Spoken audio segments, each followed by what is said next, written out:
Bonjour, bienvenue sur Allo Finance. Après une semaine chaotique pour le CAC qui a perdu près de 5,5% la semaine dernière, Wall Street vendredi soir a emboîté le pas de la tendance européenne pour dégringoler vendredi soir, avec par exemple 100% des valeurs du Dow Jones qui termine dans le rouge. L'indice a cédé de 69% pour clôturer sous le seuil des 11 000 points à 10 992 avec des replis marqués en ce qui concerne les valeurs financières. On a par exemple Amex qui perd 4,5%, JP Morgan moins 4,3%, Bank of America moins 3,3%, ou encore les industriels avec Alcoa et Caterpillar qui cèdent en moyenne 3,5%.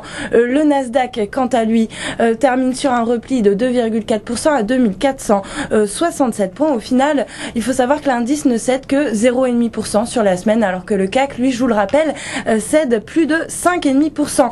Le S&P termine pour sa part sur un repli significatif également de 2,67% pour clôturer à 1154 points. Alors vous l'avez compris, la sinistrose est de mise aujourd'hui, alors que le scénario d'une faillite de la Grèce devient de plus en plus crédible pour les marchés. BNP Paribas, Crédit Agricole et Société Générale sont dans l'œil du cyclone et se préparent à une possible dégradation dans les prochains jours par l'agence de notation Moody's de leur note de crédit. L'agence de notation devant achever mi-septembre l'examen des trois banques françaises. Alors en pleine tempête boursière, un abaissement des notes par Moody's serait un nouveau coup dur pour le secteur bancaire qui pourrait déclencher un vent de panique avec des marchés qui sont extrêmement versatiles en ce moment et qui réagissent parfois exagérément à la moindre information.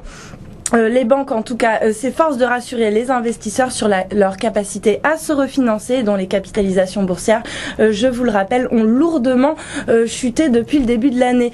Au Japon, ce matin, l'ambiance est également proche de la capitulation, avec un Nikkei qui chute de 2,3% pour clôturer à 8535 points. Et puis ailleurs en Asie, c'est le même tableau. Hong Kong perd plus de 4,03%, Bombay moins de 23%, tandis que Sydney dégringole de 3,56%. Alors ce matin, eh bien, une lourde baisse est attendue également en Europe. La séance promet d'être particulièrement chaotique et volatile, avec un CAC qui devrait ouvrir sur une chute de 3,06% à 2883 points. Alors cela correspond à un niveau en deçà de son plus bas annuel qui était à 2891 points, un plus bas qu'on a touché au mois d'août et qui fait office de support. Et puis à Francfort, eh bien, le DAX devrait également chuter de 2,95%. D'ailleurs, signe de la crise de confiance dans la stabilité financière de la zone euro,